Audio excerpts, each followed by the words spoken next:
Every entrepreneur that you come across will always tell you, learn how to sell. This is the most fundamental skill that you need to learn in business in order to start making money. Because no matter what situation you're in, it will always come down to selling, rather it's yourself or a product. Well, how do you become a master in sales? Stay tuned to the end of the video to find out. The first rule to selling is understand your product or service inside out. You need to know exactly what it is you're trying to sell someone before you even sell it. The more knowledgeable that you are on your service or product will give you that edge over to getting that potential client or customer. And I can give you a perfect example of why you need to learn this. Have you ever walked inside of a shop, ask someone where a certain product is and they have no idea where it is? It just annoys you, you don't feel like being there anymore, and you just want to leave the situation and go to another shop. Professionalism is the key when it comes to selling. You need to know exactly what you're talking about, and I promise you in business this goes a long way. So after understanding your product or your service, you need to learn how to understand the customer.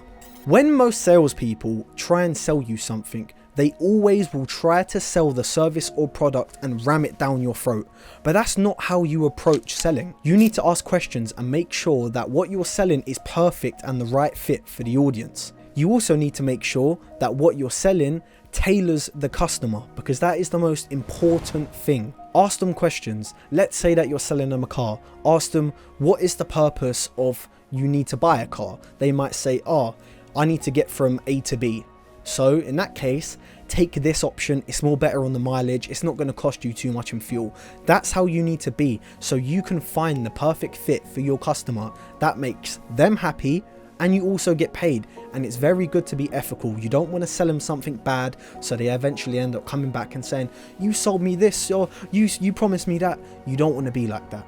Once you learn the customer that you're selling to, you need to focus on nurturing a good business relationship with that certain client or customer. Have your main focus on establishing a long-term relationship with them rather than just trying to push a sale in their face. It goes a long way for them and for you. Number one, you get more money in the long run. Number two, the customer has their trust. Trust is the number one thing when it comes to business. Everybody feels like they're either getting cut out for money or something bad's happening. The way that you combat this is just establish something good with the customer. Make them believe that you are the only person they have to go to and they don't want to go to no one else. And when you eventually build a long-term business relationship with said customer, they'll also refer you to a lot of their business friends and their personal friends too. So that means more money, and they still like you, and you're building more relationships through them, which you will be credited for because they know you very well. Now, to do all of this, you need to develop active listening skills. You need to be on the ball at all times when it comes to listening to what a client wants. Because if you mess something up and you sell them the wrong thing, they will never ever come to you again. Instead of focusing on the money, do what I said and focus on building a relationship with that customer. It's extremely important to listen when you're trying to sell something. Not a lot of people will tell you this, but I promise you this now. Customers care about if you care about them. They want to feel appreciated.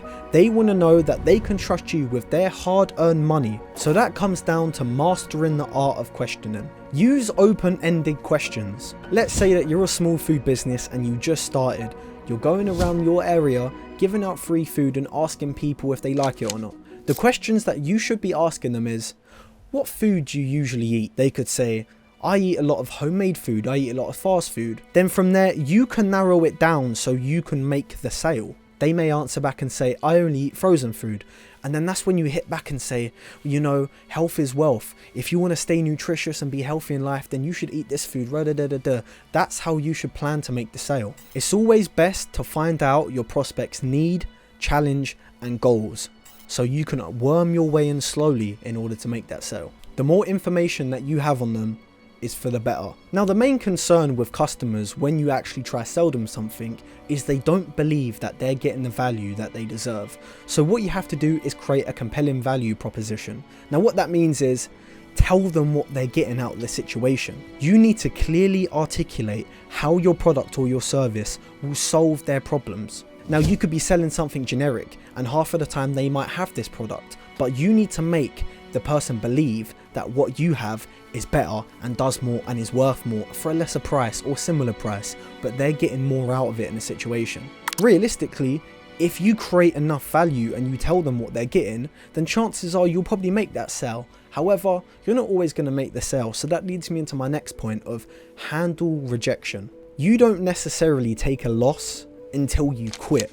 When everybody starts selling, they always get rejections because simply they don't know how to sell something. So don't be afraid if you're new to selling, because I just want to say, learn from your mistakes. It is the best possible thing you could do, and especially when it comes down to sales, it is one of the most hardest things to master. And even top salespeople still get rejected to this day, and they've been in the game for about 20 years. So trust me, you're not always going to get a win, but learn from your losses selectively. Finally, stay persistent, but never be too pushy. If you have a potential prospect, stay in contact with them. Don't try to push a sale down their throat. So follow up regularly, don't be overbearing with them. Persistence shows dedication, but do not be too overbearing when it comes to these people. Potential customers or clients can respect that highly, but just do not push boundaries, please. Don't just try to put any service or product in their face. Try to align it with. As I said, selling is not easy. It's a game that takes years to learn. So if you have L's inside of this sector, don't be stressed out. Just keep pushing on, and I guarantee you'll have one big win. I'm Ty White. If you believe you got any value from this video, please make sure to like, subscribe, comment and tell me how the video was. Thanks for watching.